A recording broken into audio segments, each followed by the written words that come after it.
बात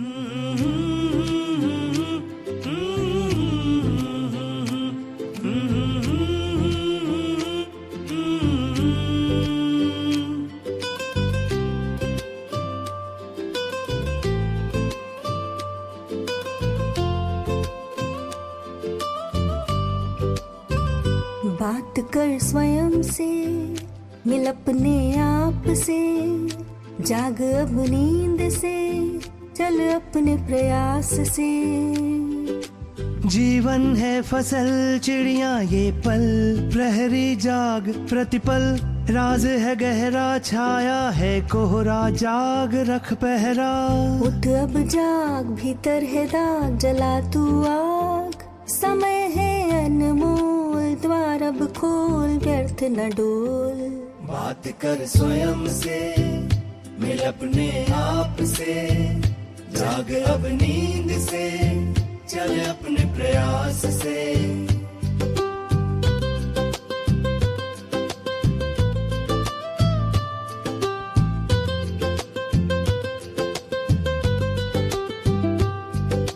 कब तक रुकोगे, कब तक डरोगे, कब तक टालोगे, कब तक सोओगे, कहाँ तक भागोगे, कब तुम जागोगे।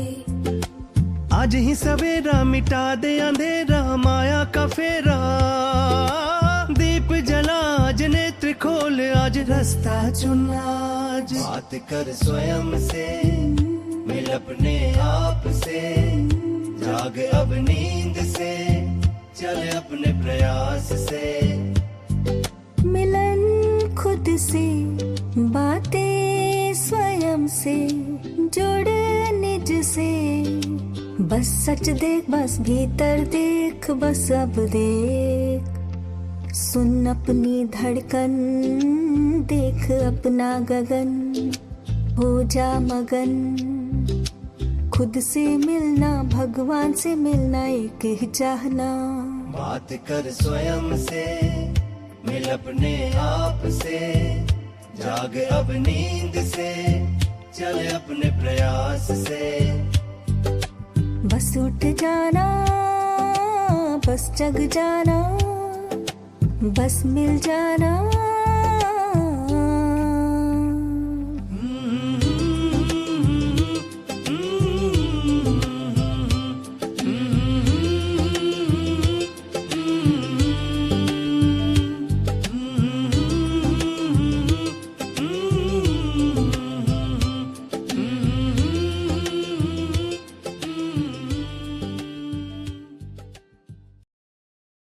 ओम शांति। कल की साकार मुरली।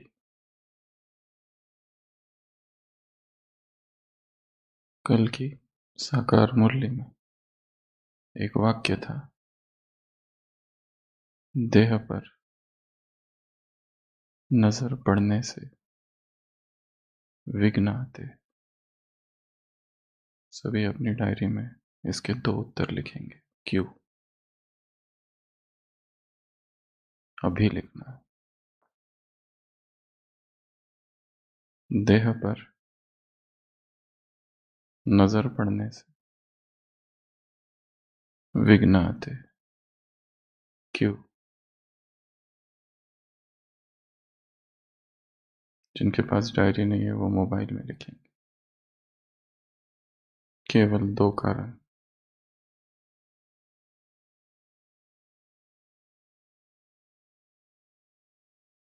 देह पर नजर पड़ने से विघ्न आते हैं। डायरी बंद करें।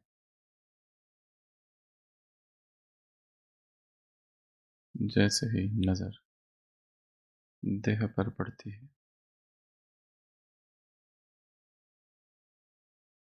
तो वासना का जन्म होता है। इसलिए नहीं कि देह खराब है, देह बुरी है। देह तो निर्दोष है, परंतु देह को देखने से स्वयं की या दूसरों की स्मृतियां, कल्पनाएं, आकर्षण,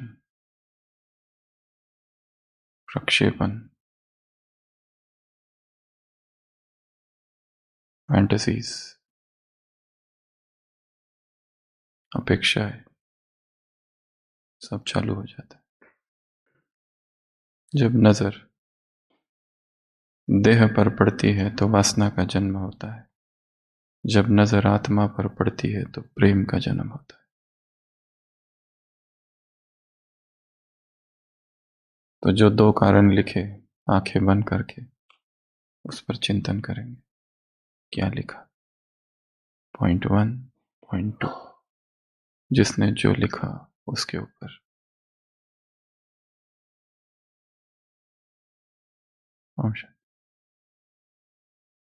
साधना का आज का 13वां दिन। टीचर अर्थात शिक्षा स्वरूप।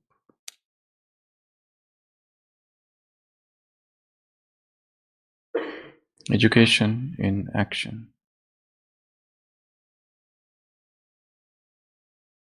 आज हम 4 सूत्र देखेंगे।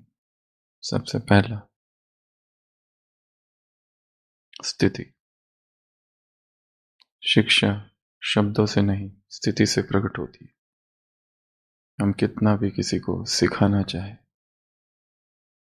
हमारी वास्तविक आंतरिक स्थिति ही शिक्षा बनती है, शब्द नहीं। शिक्षक की आंतरिक अवस्था ही वास्तविक शिक्षा है। टीचर अर्थात शिक्षा स्वरूप, जो उसके आंतरिक जीवन में, विचारों में, संकल्पों में, संस्कारों में चल रहा है।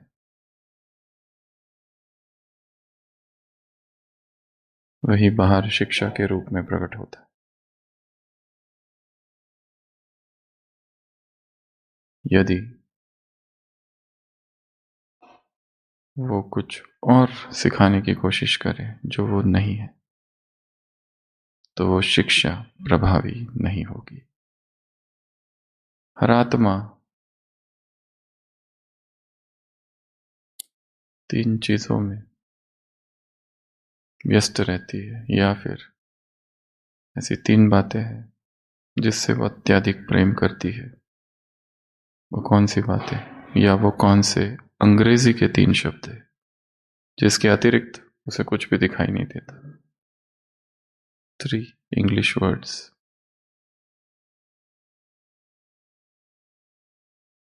उसके बाहर वो सोच ही नहीं पाती। आई, मी, माई सेल्फ, बस इसमें रहती।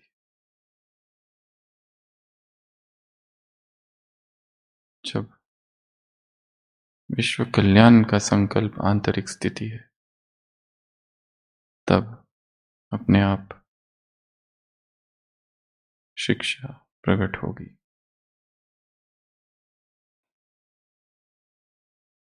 यदि मैं, मेरा और मेरे स्वप्न इनमें ही फंसे हैं, तो फिर किसका कल्याण कैसे करेंगे? मैं, मेरा और मेरे स्वप्न, ये 3 है। जो भी इसके बीच में आता है वो दुश्मन नजर आता है। मैं, मेरा और मेरे स्वप्न।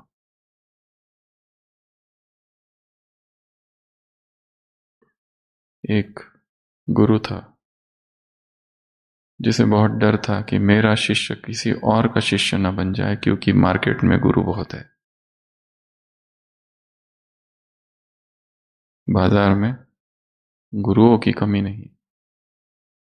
उसने अपने शिष्य के कानों में 2 घंटी लगा दी, एक इधर एक इधर, ताकि जब बाजार से गुजरे तो किसी और गुरु के शब्द सुनाई ना दे उसे। पर वो ये भूल गया, घंटी को क्या पता कि वो अपना गुरु है या किसी और का। उसे धीरे धीरे अपने गुरु के भी शब्द सुनाई नहीं देने लगे। क्योंकि घंटियां बजती रही।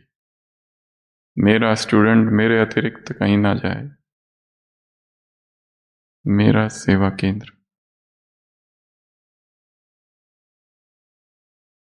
शिक्षा स्वतंत्र करे, बांधे नहीं।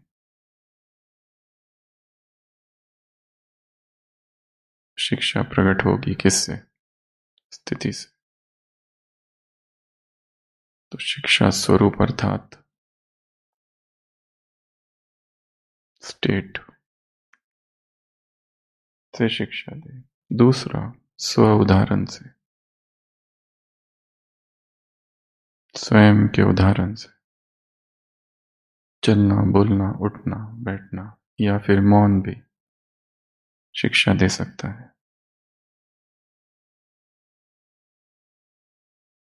प्रवचन नहीं, स्व उदाहरण। शिक्षा अर्थात जीवन शैली। शिक्षा अर्थात आंतरिक स्थिति। स्वयं मोह के दलदल में यदि कोई फंसा है, वो वैराग पर कैसे बोल सकता है?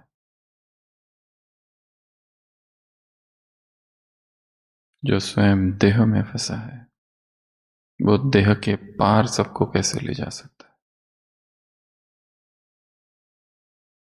तो दूसरा सूत्र है, कैसे सिखाना है सबको? टीचर्स की भट्टी चल रही है। टीचर अर्थात सिखाने की दूसरी विधि क्या है? उदाहरण। स्वयं क्या बन जाना? उदाहरण बन जाना। तीसरा, टीचर अर्थात शिक्षा अर्थात स्व अनुभव से जो सिखाए, किताबों से नहीं।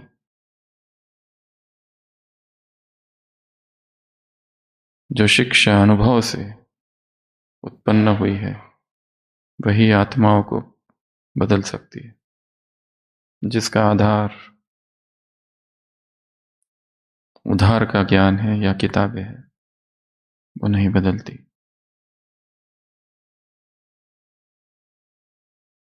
तीसरा, ईमानदारी।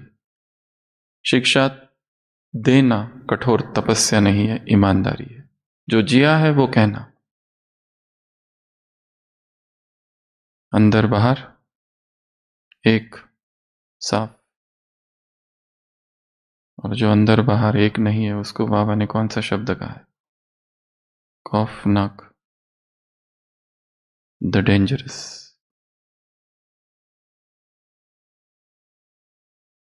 टीचर बनना अर्थात ईमानदार बनना। टीचर बनना अर्थात जीना, जो जिया है उसी को बताना।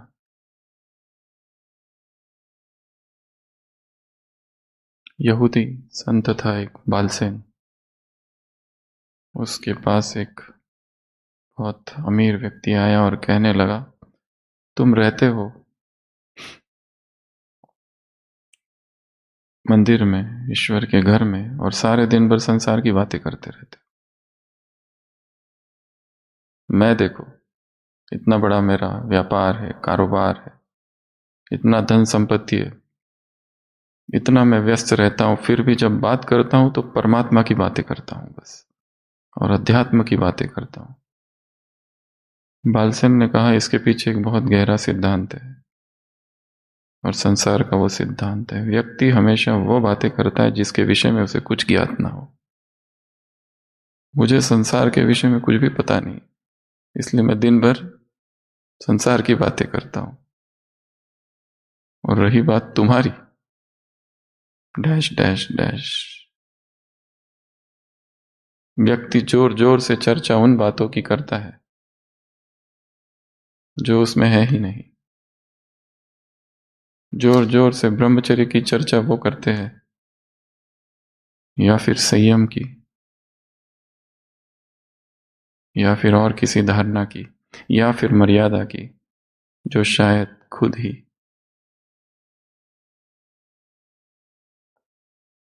अभी स्थिर नहीं हुए। शिक्षा, शिक्षक अर्थात अपनी स्थिति से सिखाने वाला। तो कार्य बाहर करना ही नहीं है, कार्य कहाँ करना है? भीतर।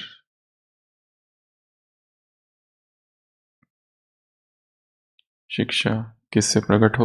उदाहरण से। स्वयं ही उदाहरण बन जाओ संपूर्ण धारणाओं का। और ये एक लंबी प्रक्रिया है। तीसरा, अनुभव। जो अनुभव किया है बताओ, जो अनुभव किया है उस आधार पर समझाओ।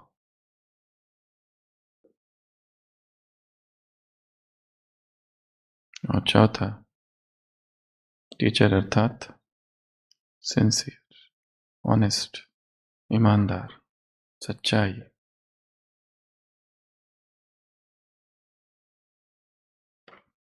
ये 4 सूत्र है शिक्षा स्वरूप बनने के, शिक्षा देने के।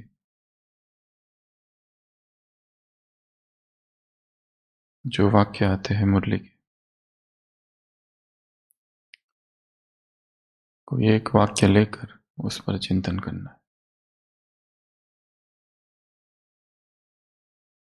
ताकि वो हमारे विचारों में घुल जाए।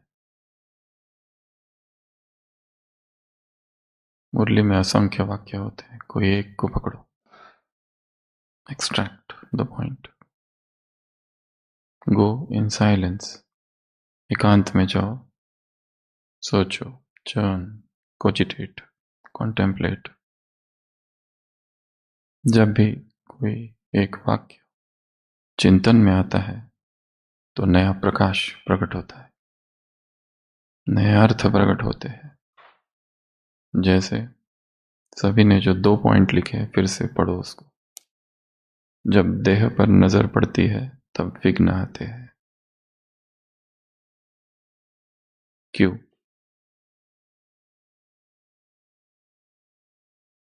वाक्य छोटा सा है और बाबा ने कहा विघ्न। कौन सा विघ्न? कैसा विघ्न? क्या हमारे जीवन के सभी विघ्न किसी इस एक कारण से ही तो नहीं?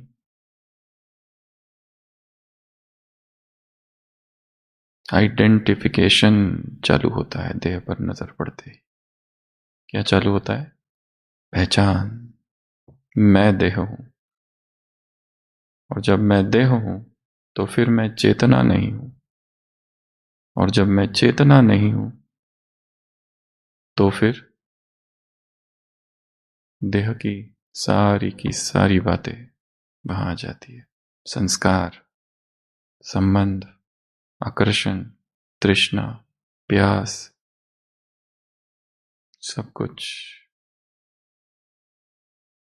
देह देखना और देह को स्पर्श करना। The test of lust and fall of man.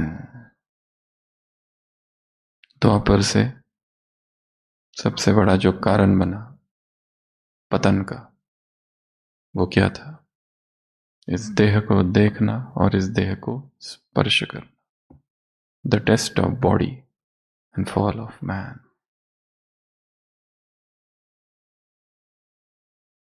मोह का जन्म होता है देह को देखने से, पहचान का जन्म होता है देह को देखने से, आकर्षण का जन्म होता है मोह को देह को देखने से। गीता में एक महावाक्य है, जब तुम्हारी बुद्धि मोह के दलदल को पार करेगी तब सुने हुए और आगे सुनने में आने वाले इस लोक और परलोक के भोगों के प्रति तुम उदासीन हो जाओगे, अनासक्त हो जाओगे। जब बुद्धि किससे? मोह के दलदल से। मोह की तुलना किससे की गई? दलदल। दलदल देखा है क्या? फंसे है कभी स्थूल दलदल में? कीचड़।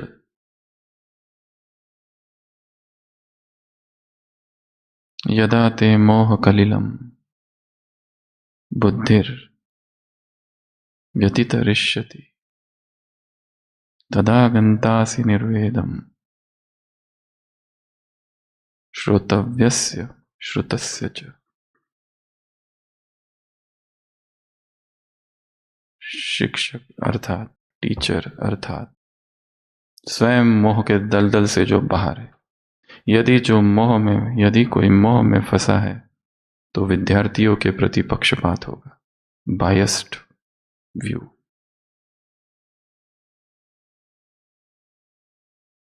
हम कहेंगे, हमारे पीछे सब कहेंगे, यदा ते मोह कलिलम, जोर से, यदा ते मोह कलिलम, अर्थात नहीं बोलना है आपको, कलील अर्थात दलदल। जब कभी तुम्हारा मोह, यदा ते मोह कलिलम, दलदल में फंसा है, क्या? बुद्धि, बुद्धिर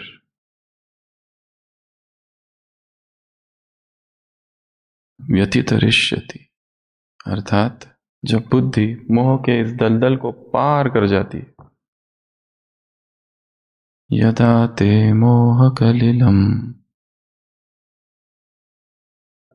बुद्धिर व्यतितरिष्यति, जोर से, बुद्धिर व्यतितरिष्यति यदा ते मोह कलिलम बुद्धिर व्यतितरिष्यति तदा गन्तासि निर्वेदम। निर्वेदम अर्थात उदासीन, उदासीन अर्थात उदास नहीं, डिप्रेस नहीं, अनासक्त, जो मोह के पार चला गया है, उसके लिए शब्द प्रयोग किया गया गीता में, उदासीन अवदासीन। स्थितप्रज्ञ योगी अर्थात जो उदासीन है, उदासीन अर्थात उदास नहीं, दुखी नहीं, वो दोनों से पार गया है, राग द्वेष, राग द्वेष, राग द्वेष, जो साक्षी है, जो उदासीन है। तदा गन्तासि निर्वेदम, तदा गन्तासि निर्वेदम। और ऐसे व्यक्ति के लिए कुछ सुनने जैसा नहीं रहता। श्रोतव्यस्य श्रुतस्य च, ना वो सुनता है ना सुनने जैसा उसके लिए कुछ है। तो लास्ट में एक बार फिर से पूरा, यदा ते मोह कलिलम बुद्धिर्व्यतितरिष्यसि तदा गन्तासि निर्वेदम श्रोतस्य श्रुतस्य च। इस संसार के और किसी भी भोगों के प्रति ऐसा योगी क्या हो जाता है? उदासीन। Bhagavad Gita chapter 2 verse number 52। तो आज की ये 4 बातें हैं, स्व के उदाहरण से, स्व के अनुभव से, स्व की स्थिति से और ईमानदारी से। शिक्षक अर्थात शिक्षा स्वरूप, स्वयं मोह के दलदल से जो बाहर है। तदा गन्तासि निर्वेदम, वही उस निर्वेद अवस्था में पहुंचेगा, उस उदासीन, उस अनासक्त, उस विरक्त अवस्था। एंड डिटैचमेंट सबसे पावरफुल स्टेज है। मन किसी से कुछ नहीं चाहता, ना किसी से कुछ मांगता है, ना किसी से कुछ चाहिए। ऐसी अवस्था ही समर्पण की अवस्था है। ओम शांति।